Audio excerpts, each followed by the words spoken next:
Wonderful, wonderful. That's so wonderful. Thank you. Thank you so much for joining me and being here with the group today.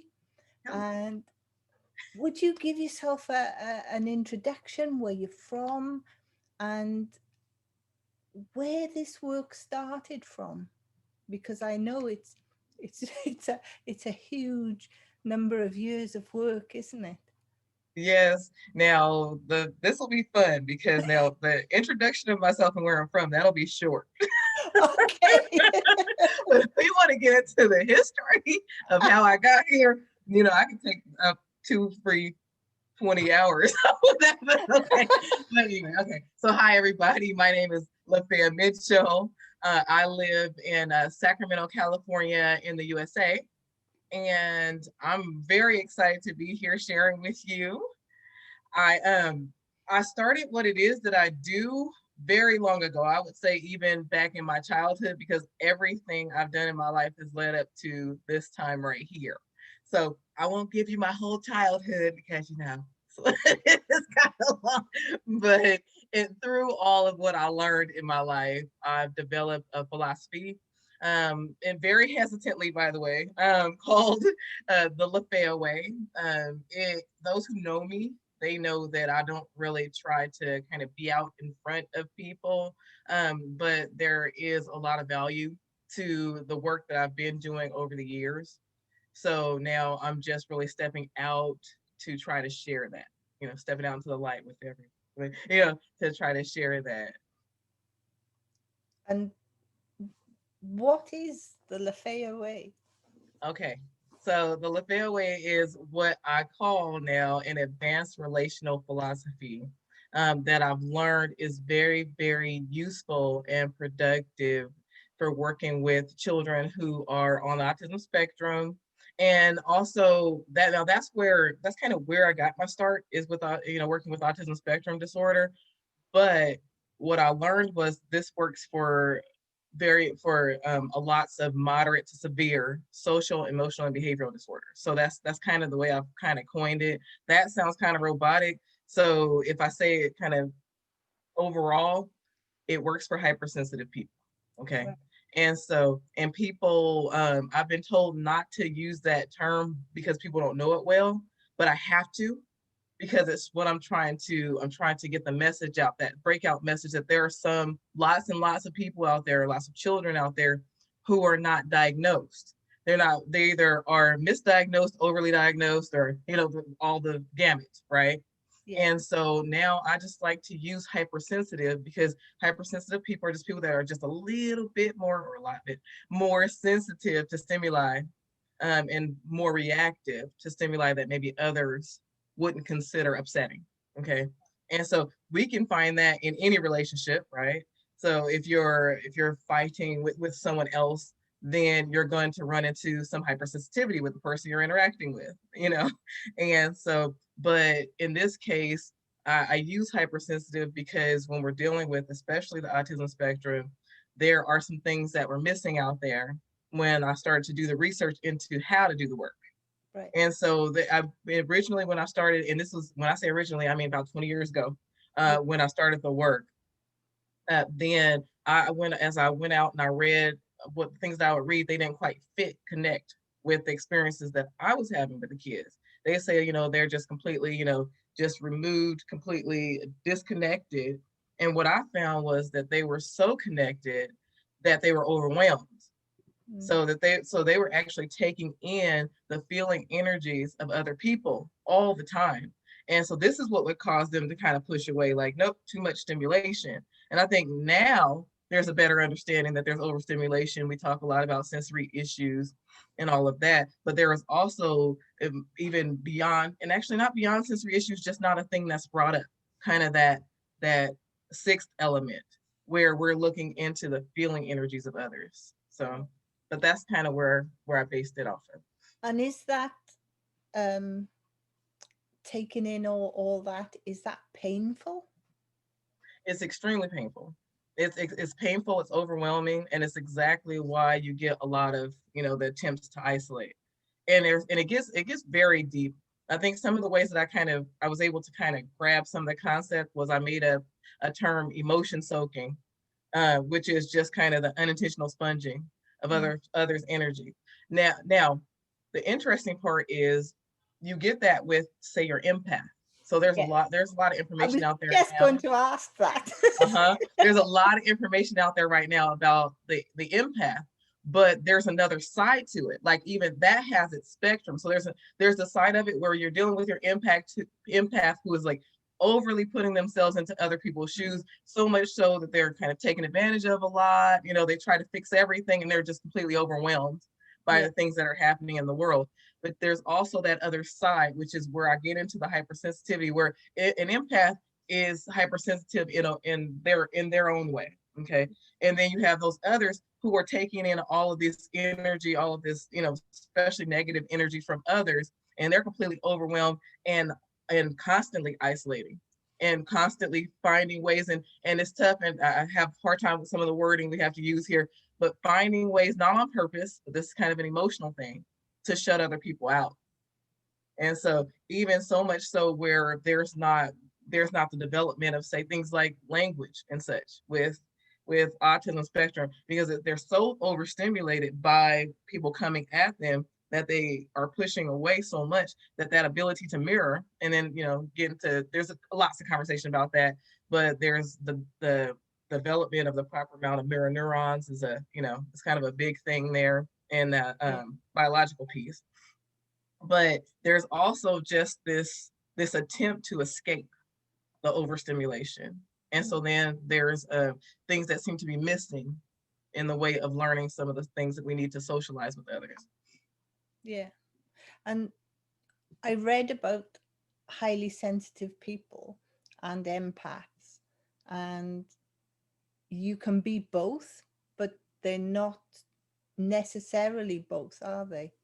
Exactly. They're not exactly necessarily both. And my biggest goal is to really kind of get the information out there so that some of the kids out there who are highly sensitive yet highly intelligent, and they're not having success in their social environments, especially for me, kind of my sweet spot is in the schools, Mm. where they're being teased, they're being bullied, they're being and I always say miss in quotes treated, not intentionally sometimes, but they're being mistreated by parents and teachers because they have no idea what to do with some of the overstimulated kids.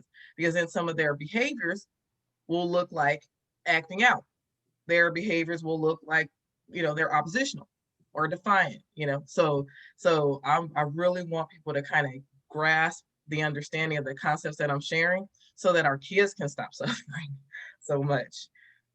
So, if, for instance, I suddenly came into contact with somebody, maybe somebody I didn't know, in a situation in a shop or something, and they behaved, in that manner towards me, and I could feel that it wasn't somebody that was just being rude, but there was something else. What would my best action be with that person? How could I help them with Okay. my actions? Okay, so first I have to say that I we may discuss this a little bit later, Oh, but sorry. the concept of rude is a concept that we could, as a society, maybe work on a little, because the biggest piece is most people no, and I would venture to say, and know people hate this, but no person wishes to be disliked. Mm, Okay, if they appear to behave as if they wish to be disliked, they are engaging in self-sabotaging behavior. We've learned that from the very beginning of life. It is our innate desire to connect yeah. to others. Now, if there's a break in that, if there's a breach in that, then of course there's a lot of things that can happen from that, like a lot of acting out behavior due to the deep hurt that comes from being unable to connect in the way that we were innately made to do. Mm, Okay, so if we think back, and anybody with the Psych 101, all the psych kids out there, if we took a Psych 101 class, we learned at some point about the orphanage studies, where the babies who actually they were fed, but no one ever came into, they never had that human contact, they Yeah. would still turn over and die, just because that piece that's required in us was missing. Okay. And so that's how deep our desire, we're made to connect with one another. Most of us know that, but some, Yeah. some don't. But anyway, okay. If you come across a person that it's clear that through their actions they're not meaning, and it's tough because mine is actually for the kids who it appears as if they mean to be rude. Mm. It appears as if they mean, so it's very difficult to try to make that distinction. So if you come across a person who is being rude, whether intentionally or unintentionally, then the way that you deal with that is first you learn how not to judge. That's one piece. So Yeah. you work on not judging that. You move into the space of, oh, poor thing, they work against themselves if they would like for others to be able to connect with them, right? If we move into that thinking space, it really changes the way that we actually respond to people. And so then you're coming from a space of, okay, I know that you're a human being just like I am. So let's try to interact in a way where you can get your needs met and I can get mine met. So it just makes a shift in kind of that internal dialogue that you have. So then your feeling energy toward them, because now we're talking about and getting back to the hypersensitive individual, now your feeling energy toward them will be one of peace as opposed to one of frustration, irritation. And that and I think we'll probably get into the 4 steps of the Lafaya Way, but that's getting into actually engaging with the first step of the Lafaya Way, which is to find your calm. Because when you're dealing with a hypersensitive individual, if internally, because lots of people they have lots of words to use that sound proper, but if you are not internally at peace, if you're not doing okay internally, then the hypersensitive individual will feel into that energy and continue to have that bad reaction to you. Right. So it's very much the feeling that you give is received no matter what words you use. Yes, yes. And it's really important. And this is important. And I know, and I've been told by many because that my area has been working with a hypersensitive individual. But I've been told by people that this works in my marriage, this works on the job, this work because it's overall an advanced relational philosophy, but it's especially important to use for the hypersensitive individual who is going to be highly reactive Mm. to your experience. Yeah.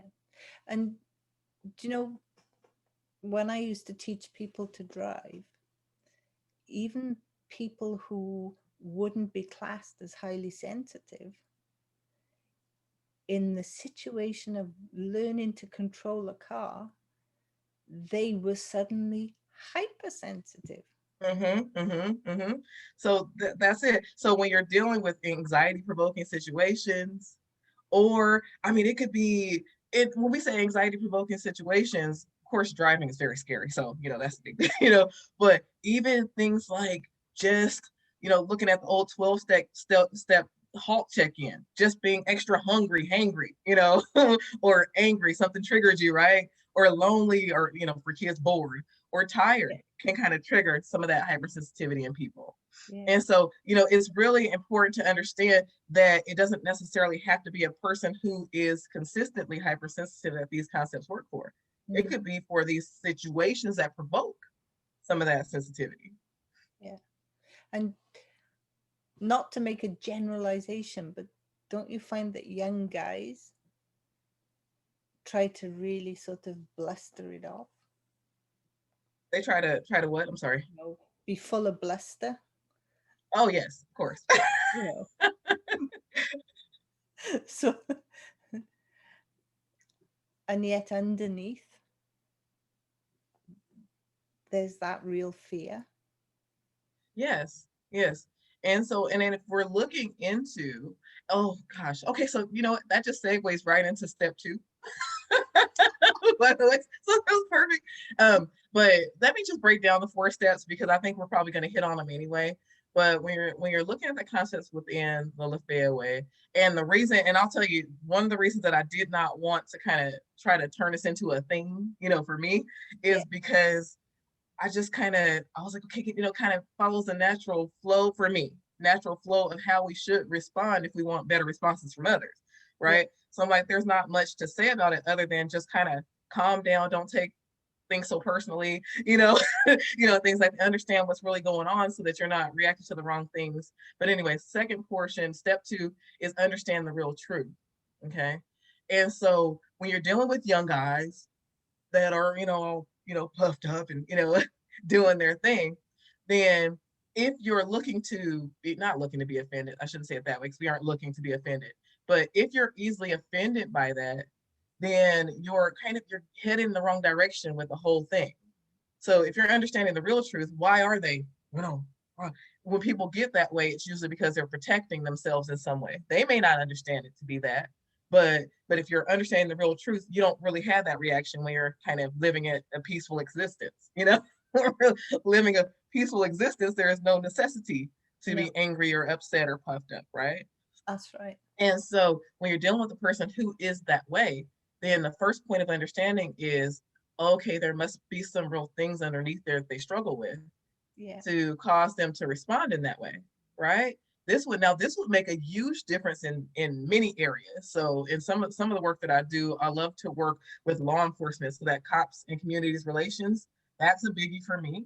Mm. Because if we're looking at that point of understanding on both sides, whether it be the community understanding the cop who maybe is sometimes overtaxed, experiencing their own measure of PTSD from kind of things they see daily and all that, when you're looking at how they're responding differently, then all of a sudden it changes the way that you respond to them. It doesn't cause as much upset as it does kind of a desire to promote some understanding, right?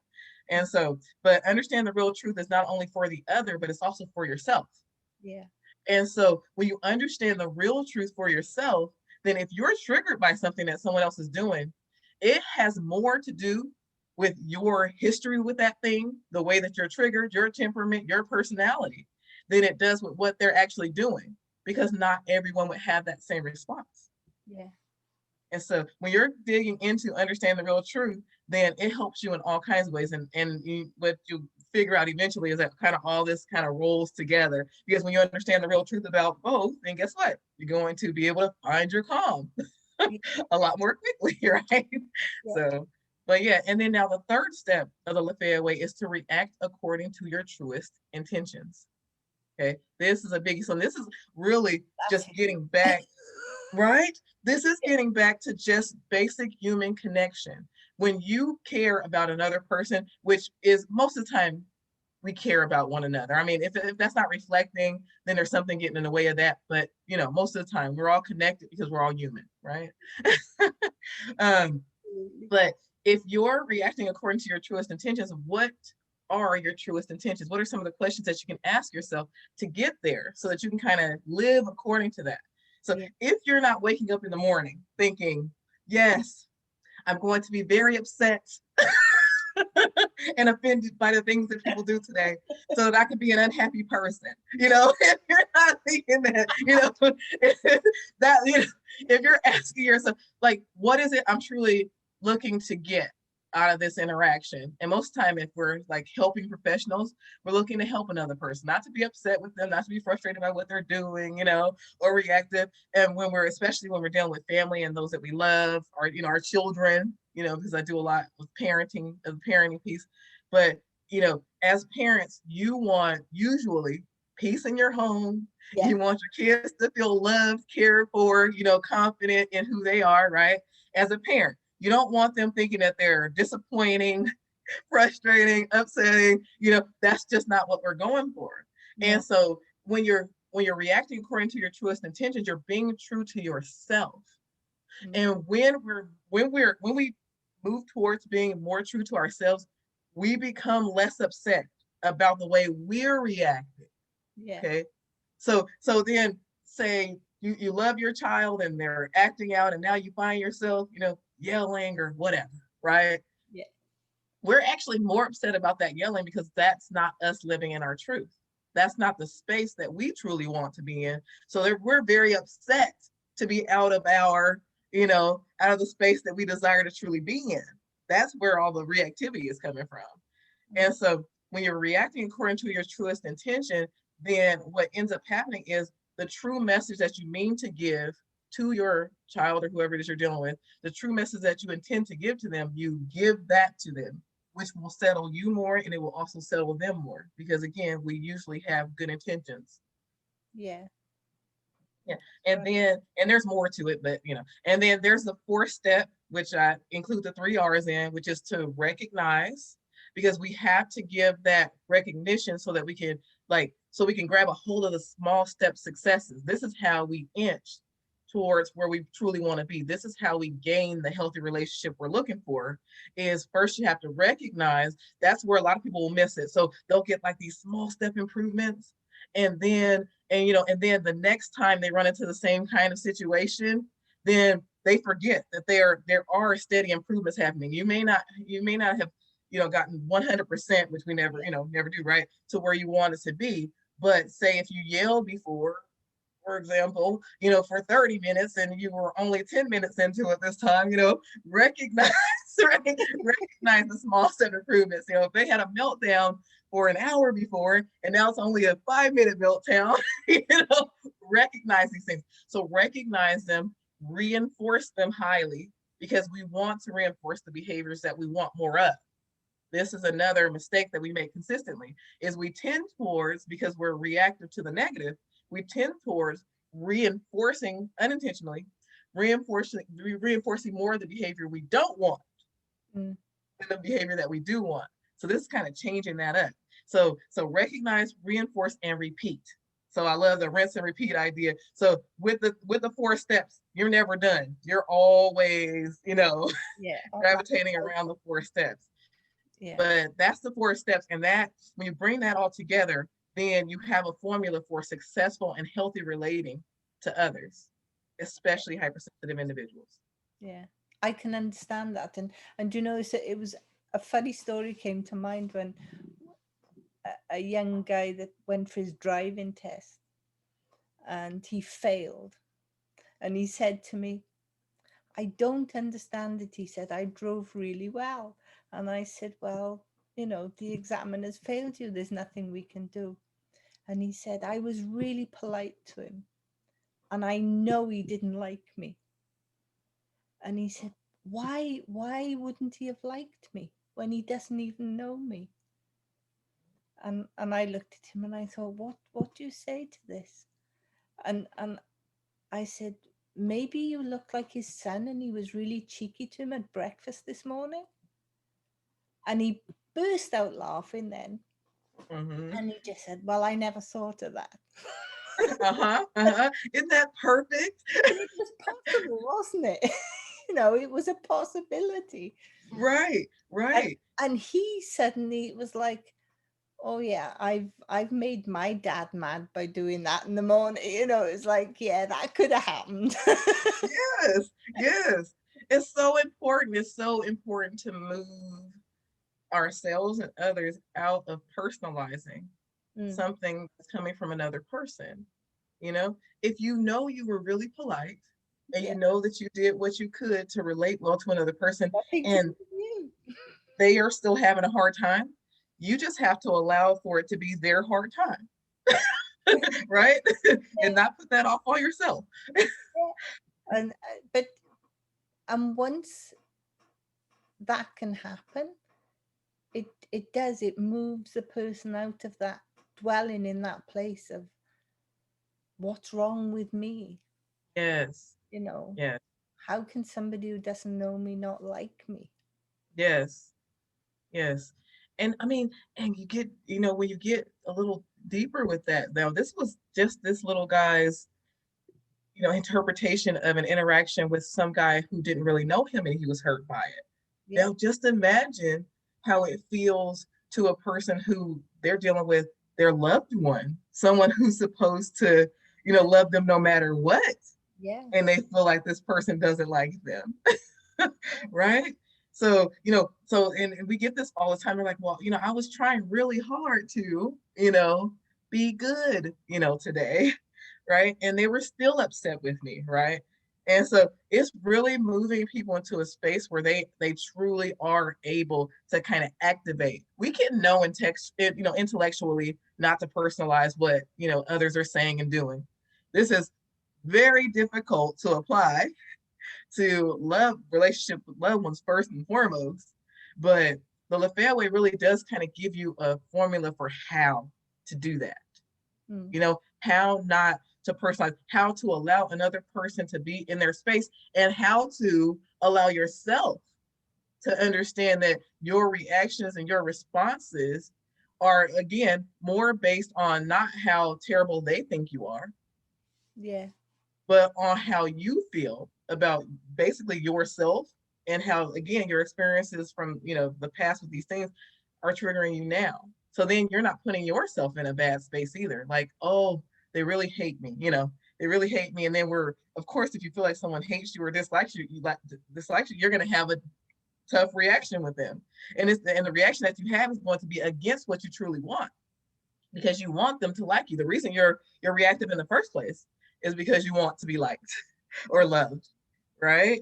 And so you're having this high reaction that promotes, it's self-sabotaging. It actually promotes more of the thing you don't want. Because then if they're acting in a way that's upsetting to you, then you're reacting in an upset way, then it's just going to promote more of an upset reaction from them. And then you're never getting your needs met that need to be liked or loved. Mm. I heard a parent say something once, and I'd love your opinion on it because I'm sort of torn on it. And it was in a shop I heard it, and the mother said to the child, "I love you. I will always love you, but I don't always like you."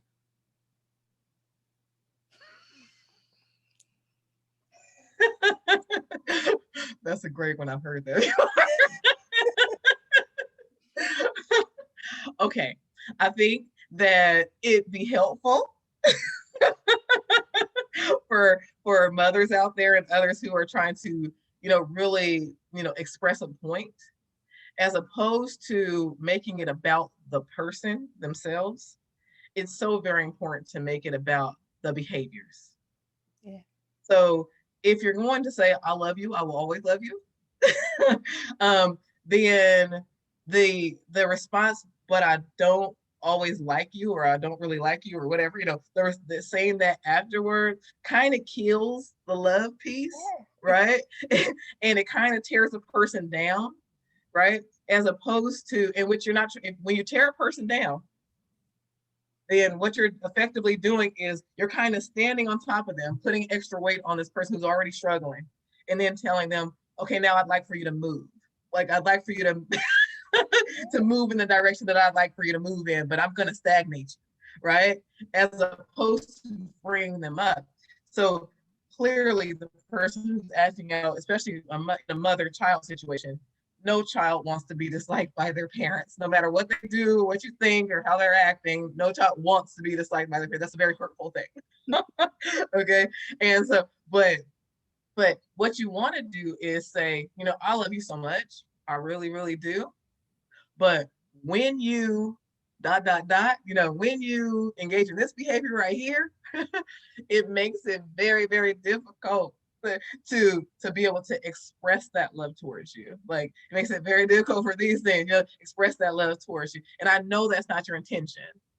I know you may just be blah. So, when you, I don't know, yell at me because I asked you to clean your room, whatever, right? I love you so much. But when you yell at me because I ask you to clean your room, it makes it very, very difficult, for me to see a way to kind of express that love. And I know that's not your intention. I know you just like would rather play your video game, or you hate cleaning your room or whatever, right? I know you just want this thing right here.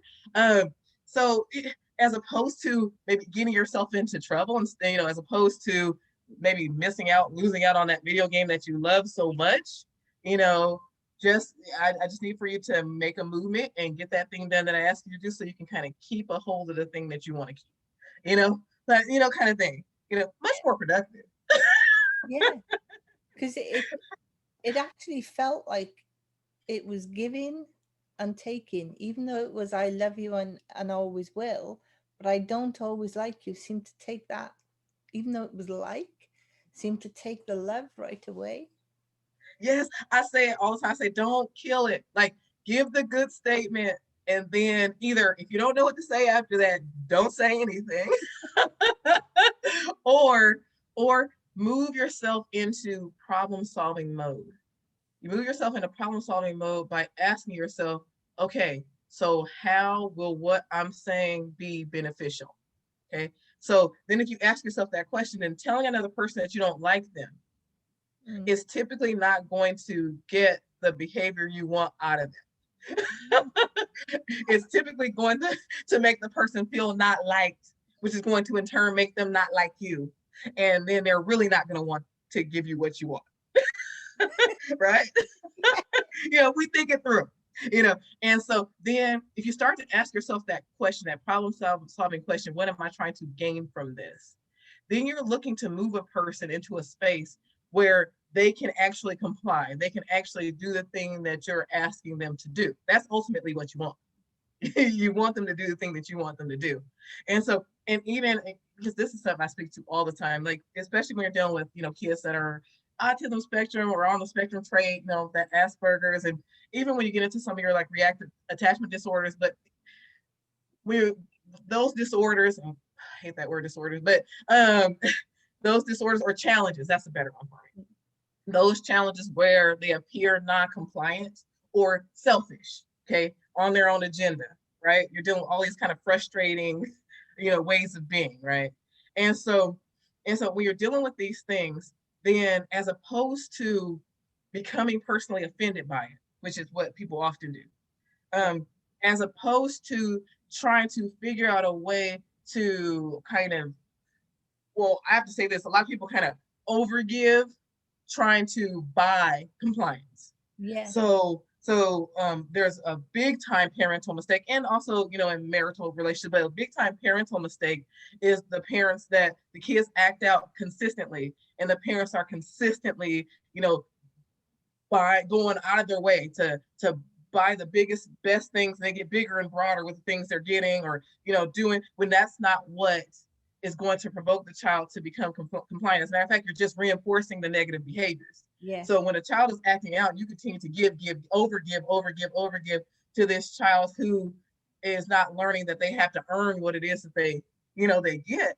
Yeah. Then you set yourself up for a big time upset, because then you're personalizing and saying, well, after all I do for you, you know, and you still can't do this thing that I asked you to do, Yeah. right? I just gave you the biggest birthday party ever I've ever seen in life. And now you can't even clean your room, right? All these for your personalizations, you know, as opposed to over giving and then finding yourself very upset and frustrated with that. And and see, I have to be careful with it, because some parents are like, well, I just, I never received anything when there's a lot of reasons for these things. I never received anything when I was younger, so I just want to make sure my kids have everything, and I Yeah. don't want to deprive them, and blah blah blah. And but the bottom line is, you ultimately want to set it up so that you're getting your needs met and they are getting their needs met. Now, Yeah. when we get down to fundamental needs being met, a fundamental need is that we be able to connect, feel accepted and understood Yeah. by others, right? That just really basic human connection, and that's for both parties. So if you know that, if you're operating according to that, then when you're speaking to this, some what could be deemed as frustrating person, then you're dealing with them in an entirely different way. So if say for example, if you know that you're dealing with an on their own agenda kind of person, okay, don't get all wrapped up in the, well, they're just so selfish and they don't care, they only care about themselves. Don't get wrapped up in that. Get more wrapped up in, how do I get what I need from this person who is on their own agenda? If you think it through, you can get what you need. Okay. So say for example, with the cleaning of the room example, that the reason I worded it the way that I did is because you're helping them get to the thing that they want. Because see, they're non-compliant because they're interested in doing something else. Okay. So you're not going to gain their compliance by telling them how terrible they are for not doing what it is you asked them to do. You're never gonna do that, right? And so the way you gain compliance is, hey, look, work before play. So my favorite things to tell parents, work before play. I would be doing you an extreme disservice if I taught you anything otherwise. I love you too much to teach you that you can play before you work because you won't be successful in life with that, right? Right. And so then you start to teach them, hey, I know that you hate cleaning your room. I know it's like the worst, right? So then you're kind of acceptance, right? It's not, they're not terrible people for not liking chores. None of us really like chores. If you like chores, then okay, you're rare. But you're a rare individual. But none of us like chores. So if we're dealing in the real truth, then now we're dealing in the real truth. I know you don't like this. None of us like this, baby. But it's gonna set you up to not have access to the thing that you really want if you don't get this done, you know, kind of thing. Now, we're in essence saying the same thing that we would say before, like you do this or you're gonna lose this, right? But you're kind of flipping it. So it's like, I'm on your side. I want you to have your time with this thing that you love. I love when you're happy, but I can't teach you the wrong things, kind of thing. You get into that. Like, I love you too much to teach you the wrong thing. I know you hate it. And so, but and then ultimately, if you're like super, super like getting really, really basic with it, it's set yourself up to like the person it is you're interacting with without being upset with them for not being likable, automatically, right? Because most of the time it's a setup. If we think that what we want another person is going to automatically want and that's the way it should be, then we're just like misleading ourselves in the first place. We're like setting ourselves up to be upset. Yeah.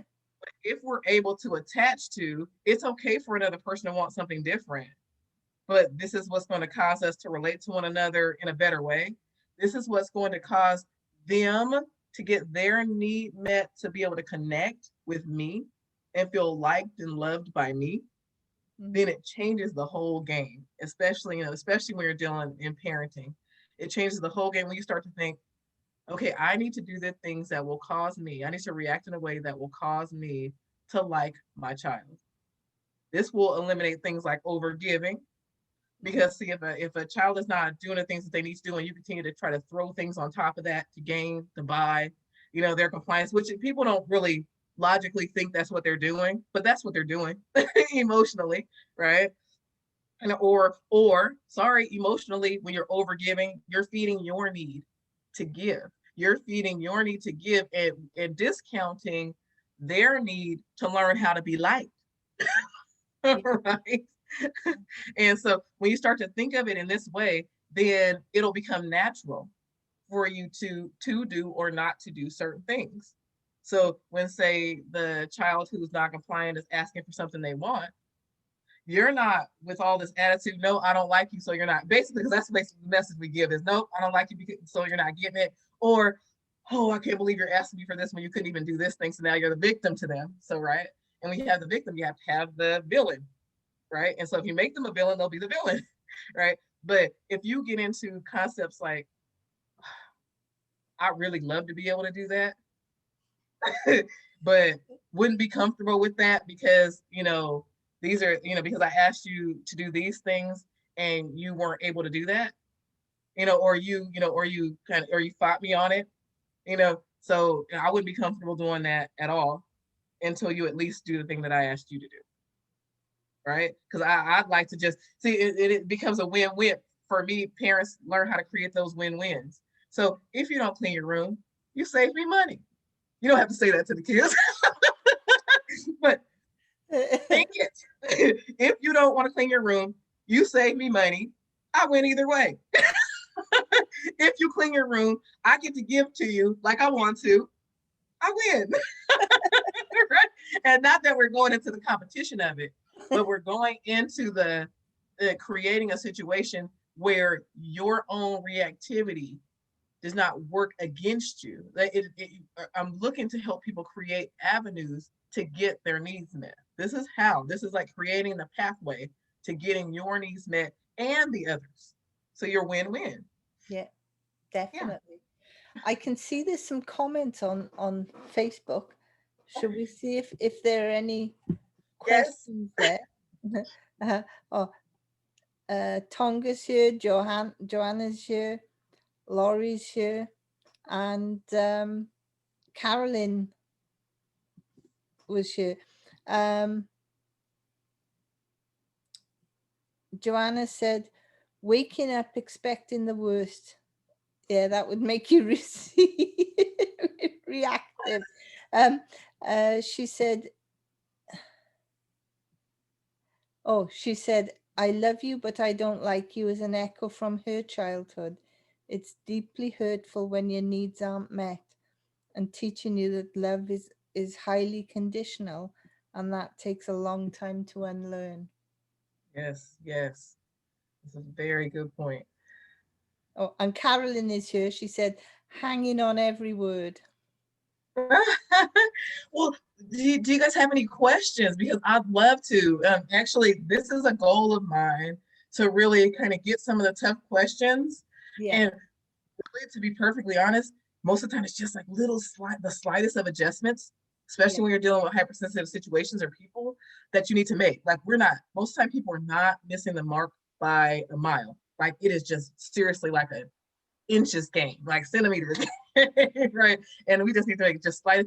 But do you guys have situations that you kind of had to deal with, or things you've heard from parents or other people that you've been working with that kind of, you're like, I'm not sure, or do you have anything even for yourselves if you run into any tough interactions that you have questions about? Because I love to answer those kind of questions.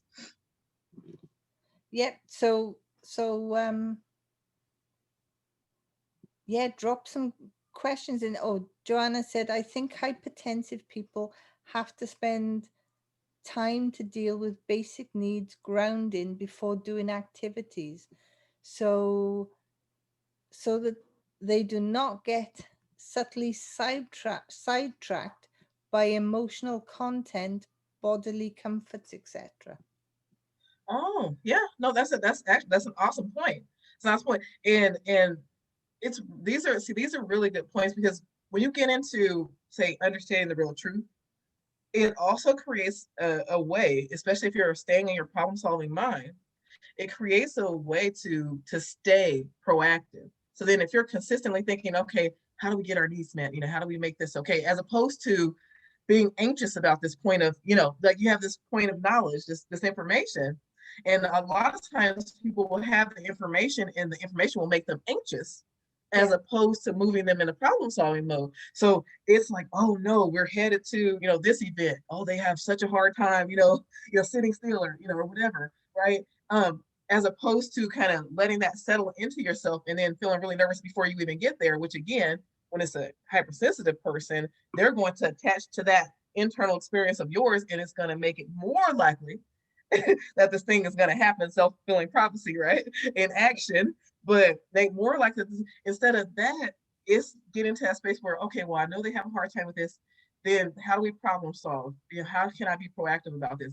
Oh, how about we do this every time before we go do, this event? How about you go for a run or do I actually did a Q&A with a parent a couple days ago, and she has a highly sensitive little girl, 4-year-old, who gets very anxious when there are new things to learn, which everything's new when you're 4, new things to learn in distance learning. And so I said, well, in order to be proactive, because she holds that energy, then how about you look at her and you say, hey, how are you feeling? How are you feeling today?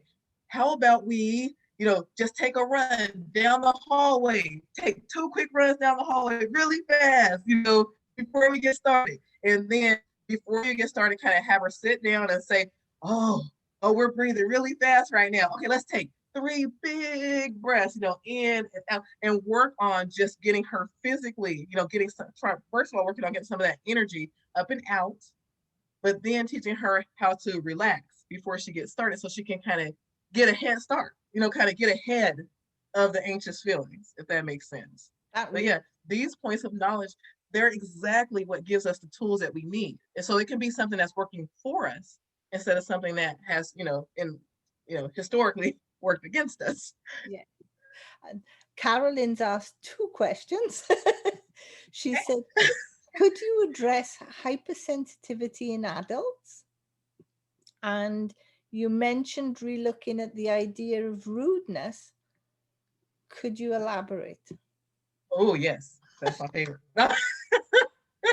Okay, so how you deal with hypersensitivity in adults is exactly the same because we're all human beings. Not, of course, you don't talk to them like your children, favorite game kind of thing, but when you're dealing with adults, if you kind of think through the 4 steps and you're dealing with finding your calm because they're attaching to your feeling energy as well. So we want to do that just to help to keep things de-escalated, right?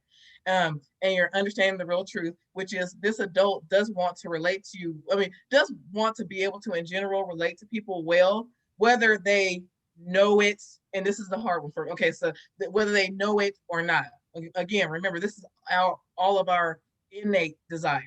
So if you learn that you're not liked over the years, you may appear as if you don't want to be liked. But it's a safer place, ego wise, to appear on purpose not to want to be liked than it is to just be yourself and not be liked.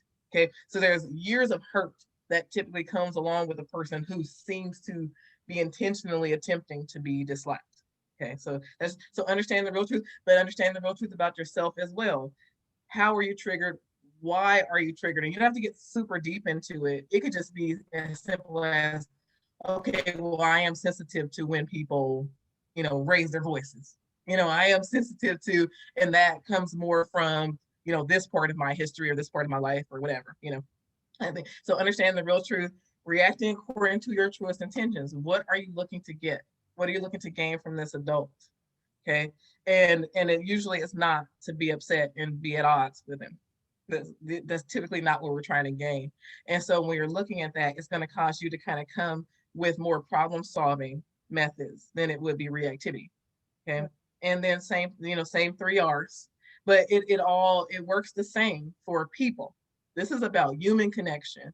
And when I do, and because it's just been my area of expertise to work with children, but when you work with children, we work with families, you have no choice but to work with the adults. So then I end up working with parents, couples, teachers, I end up working with everyone on these particular concepts to get things going. But I've also worked with employers, who have people on the job. I teach the same thing. It's just now we're in a different, kind of on different subject areas. Maybe it's not a video game, unless some adults do like video games, but but you're pretty much, we're all humans, so we're dealing with kind of the same type of situation. I hope that answers the question. And the concept of rudeness, I think I addressed it just a little bit in what I said before. When a person appears rude, it is completely and totally self-sabotaging on their part because they're literally working against, like I said, our human desire to connect. So when that's the case, when you're seeing the truth, when you're looking, when you're able to kind of see the truth in that, it keeps you from first of all, joining them. That's one. And see, now when I say understand the real truth, like I said, there's lots of facets to this. And actually, so you guys, just so you know, I know I can't give you like everything all at the same time in one little session here, but I've written 3 books about this stuff. So And there's the Lafaya, there's I'll be yeah. So putting, so seriously, in the books, it breaks it down so much. Okay. But in another, you kind of that other area of understanding the real truth is you want to be happy. Like I said, I'm a bottom line kind of person. I used to be a very unhappy person, by the way. I learned all this, based on my journey to become a more happy person because I just got to the end of being unhappy. I was a miserable person. And so, but when I got to understanding the real truth about me, I'd rather be happy. My goal is to be happy. And if another person is unhappy, I'm definitely not interested in joining them in their unhappiness. And so if we can keep that piece in mind, like, no, my goal is peace, and I understand that you're probably having a bad day. I mean, that you're clearly having a bad day, depending on how, they're having a bad day. And we never know. They could be hungry, angry, lonely, or tired. We don't know if they had, something else going on in life. We don't know if we look like their sister who they hate, whatever, so it's really important when you come across a person who seems to be rude to really dig into understanding the real truth behind it, which is clearly when a person is rude, they're not happy. That's one. If you want a bottom line, if they're not happy people, and quite honestly, um, it, seriously, we can make things very simple by saying, "Oh, it's unfortunate, that you're so unhappy, that you would work against having other people really be able to engage with you." It doesn't mean that you have to hang around with them. It's just now you're dealing in the real truth. If it's someone that you do actually want to be around, then you share with them in a way that will cause them to become more conscious of what they're doing to themselves. So, because usually, if you're hopefully you're healthy, if you want to be around a person, typically they want to be around you too. Like, and if you want to be around people that don't really want to be around you, then there's probably a little bit of a problem with that, unless they're like your children or something. And so, it's because it's important for you to recognize who you are and how important and valuable you are. So if there are people missing out on that, that's kind of their issue, not really yours, because now they miss out on the benefit of being around you. But that's a whole other subject. But when you're dealing with a person again who appears rude, then you have to, like I said, you have to just grasp a hold of that real truth, and it'll keep you in a great space. It's like, oh, poor thing, it's okay. I hope that your day gets better. Kind of thing. If it's someone that you really like and they're not typically like that, then it can be, oh, okay, and I'll come back later when you're having when you're having a better time. It's like you're having a bit of a struggle right now, kind of thing, because again, we're not here to be mistreated. We're here to make sure that we understand who we are, first of all, we understand how we are to be treated, and we set the proper boundaries for other people so that they know how to treat us well and get their ultimate need met, which is to be able to continue to be in my presence. So Yeah. then I don't have to be avoiding it. Then I'm sharing with you the truth, and I'm keeping you in a safe space, and I'm keeping you from sabotaging yourself. I hope that answered it. And if it Well, didn't, just say clarification, please. Carolyn said, reacting to your true intentions. I love it. And Yes. she said, to be honest, she's been called rude her whole life and now overcompensates. So it's a real biggie for her. Oh, okay. So I can say that I'm the same. I'm a pretty blunt like talker. Like I don't really tend to mix words. Never been good at that at all. I don't even try. And so sometimes I could come across as rude to people. I usually get either you either love me or you hate me, kind of thing from people. You usually get anything in between. And so, but I have to say that for you, is Carolyn, right? Carolyn, Yeah, yeah. Carolyn. Carol, yes. That for you, that now it's time for you to kind of take an inventory and recognize, in these circumstances where I'm being called rude, am I sharing the truth in love? And when I say the truth in love, I mean where you're really truly keeping with your best intentions for the other. So, which is the best intentions for yourself? When we intend well for others, it comes back to us. So it all works that way. Whatever we have flowing out, kind of it comes back to us. Yeah. Okay. Well, at least that's my belief. And Well, so, um, but Carolyn said, love me or hate me, bingo. and so just remember, for you, Carolyn, don't lose who you are. Just take a stock on whether or not you're being true to you. So if your response, reaction, behavior is against what you would truly want to see from yourself, like I said, when you first wake up in the morning, like I said, if you're not saying, oh yes, I want to be yelling and upset and offended and in the morning, because that'll just make my day. If you find yourself reacting in those ways, then of course you want to do something about that. You want to make some shifts there for yourself.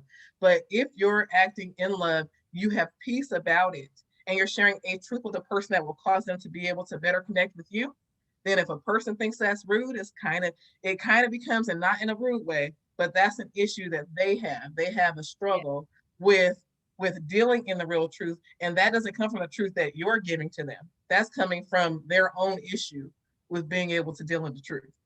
Yeah. And Joanna says that she has deep compassion for rude people, which which I'm really interested in now, as to Yes. whether whether you mean that there are people who are constantly rude rather than you know, um, rather than say something that could be perceived as rude, or whether somebody is rude to you, Joanna, all of the time, um, or rude to somebody you know all of the time. Um, because there are people that can appear rude, but I don't think I've ever known anybody who is consistently rude.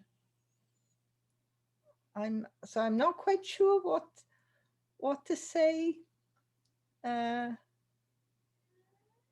to what to, and this is she says they often need someone to listen or give them space to try new ways of interacting. And she says she's also good at boundaries if something turns personal. Hmm. Okay. No, it's a very there's very rare individual who can have that, consistent, deep compassion for people who are, you know, considered rude. And again, that word rude is maybe I'll come up with an acronym for it or something because I've always, that's why I said that word rude is a challenge for me Yeah. because then maybe in the place of rude you put, self-sabotaging, Mm. you Yeah. know, maybe something like that because when we hear the word rude, that automatically kind of sets us up, unless we're fully, aware, right? Sets us up to see what they're doing in this very negative way, as opposed to moving into problem solving space with it, as opposed to moving into a place of understanding and acceptance. And when I say acceptance, I'm glad that Joanna mentioned the boundary setting, because acceptance doesn't mean that you allow yourself to be mistreated. Acceptance means that you allow them to be where they are with a measure of understanding without holding it against them. Okay. Yeah. Oh wow, I've never defined acceptance that well before. I probably write that down. And We're Carolyn, recording this. We're gonna get yeah, this is we're recorded. recording this, right? That was good. Carolyn says she's lovely for real. Yes, I can confirm that. Um, and she said there is a difference between really inconsiderate and rude, as in blunt and missing some platitudes or niceties. See now, oh, see, I love that. Okay, so like when a person is blunt and they're kind of missing some of those niceties. Now we're gonna get a lot of that from like say your Asperger's, and I always say Aspie person because I do that because when you're dealing with Asperger's, you tend toward sometimes people can be diagnosed that way and sometimes they won't, right? They can just be defiant, non-compliant, all rude, all those things, right? So the Aspie type, like the Aspie traits type, right? When you're dealing with that kind of person, you're often gonna get sometimes statements that sound rude. Because they're just saying it exactly how it is, like not without consideration. They're not putting themselves in your shoes. They're gonna say it how they mean it, right? And so, but when you're dealing with that, and that's what you're dealing with, and especially when you're dealing with a person who's not like a terrible person, they don't mean to be a terrible person. They're just saying something in the wrong way.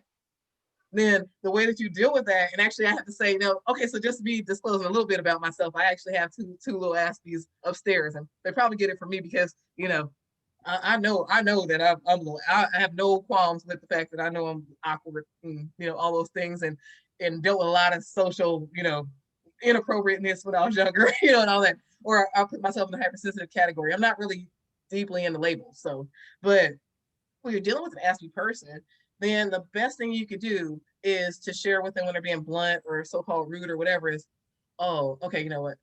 I know you're just trying to like share something with me. I know you're trying to help me out, or I know that you're trying to, get your point across. But do me a favor and say it this way next time. I'm sensitive, you know, things like that, And so, like, I'll tell like my son, I'll tell him, I'm still a girl, like I'm sensitive. So the next time you need to tell me something like that, tell me like this, because then that's teaching them, especially when it's a loved one, it's teaching them the skills that they need to get along with others. Okay. Because it's not that they have like these horrible black hearts and are these like mean spirited people. Sometimes it's just that they don't have like those little social politeness, they don't pick up on, some of that, the social cues and all that. And that's something that's not to be held against a person. that's something to be understood and worked with, because then you can have a wonderful person in your life that you just teach them how to be less rude, right? Carolyn says she identifies as Aspie and no labels are just that, labels. Say what? What's the last part?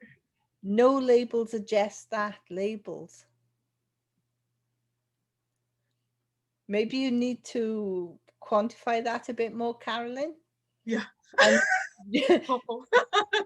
I can guess what she's saying, but I'd rather quantify it rather than me guess. So just explain a bit more about what no labels are just that, labels. Just, and Joanna says, I think this stems from working with people with autism, mental health conditions, and educational special needs. This is about the rude, um, where sometimes social rules are either misunderstood. I'm assuming this is about rude, by the way. Um, assuming where sometimes social rules are either misunderstood or not learned or rebelled against. Now, see, here's this is interesting, because actually I love that, because I always call, I mean, well, not always, I tend towards calling the, like I said, ASD kids or ASD people, autism spectrum, and I always get into traits, because like I said, some don't have the diagnosis, but I tend to call them non-conformists. So they tend towards not just saying, not just agreeing that this is the way we are to be because people say that's the way it's supposed to be, right? And so it's interesting, because when we use words like nonconformist, you can either decide to make that a negative thing or make it a positive thing, because there are positives and negatives with everything. So when you have your conformist, you have your what you would call a follower. So sometimes they're following into some of anything, right? And with your with your ASD traits person, you don't typically have to worry much about that unless they've learned that behavior. They're not going to just follow what someone else is doing. If they feel like it's morally wrong, they are not going to do it. So that's so then we look at the positive and negative sides of things. So then and it's about sometimes just kind of, if the word doesn't stir you up, so like rebelling against, right? If that doesn't stir you up, not if the words like non-compliance or rebel or non-conform, if those don't stir you up, then use them. But be careful with the use, because they may stir other people up because they have a negative connotation. So people will add that negative piece to it when it's just a word. Now, this is a challenge that I had when I was just a little girl. I was a tiny little girl, and I would ask questions like, why are words words? Anyway, like, who said that this word has to mean this, right? Like one of those kids.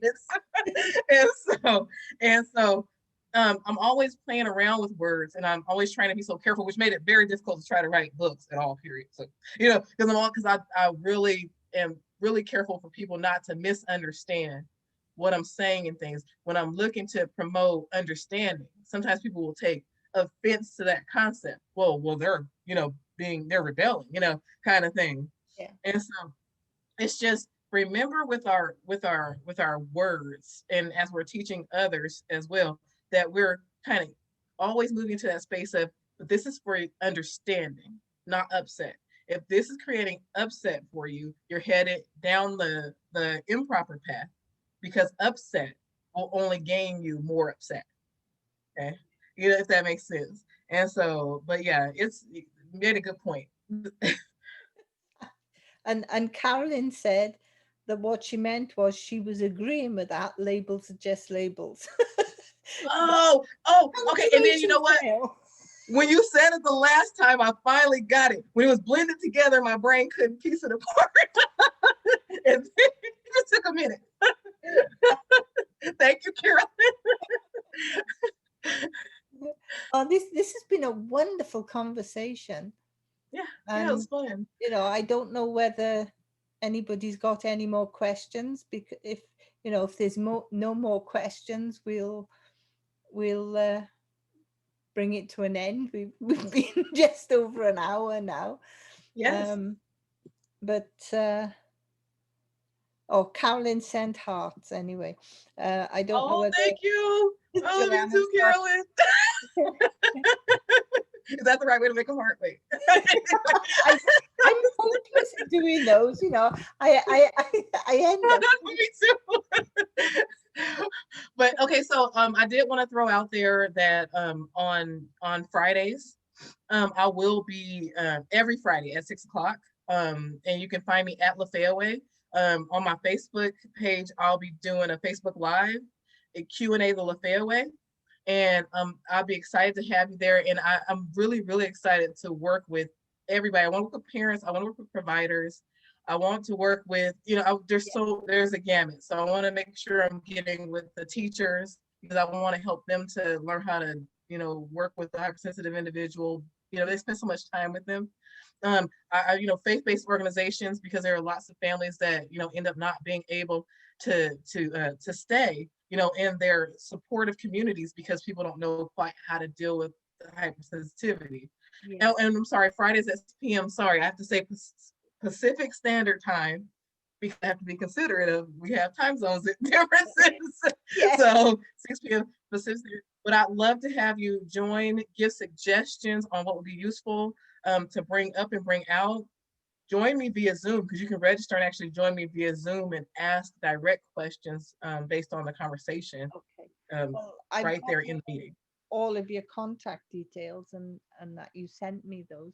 So I'll be putting those in the comments straight away when we finish.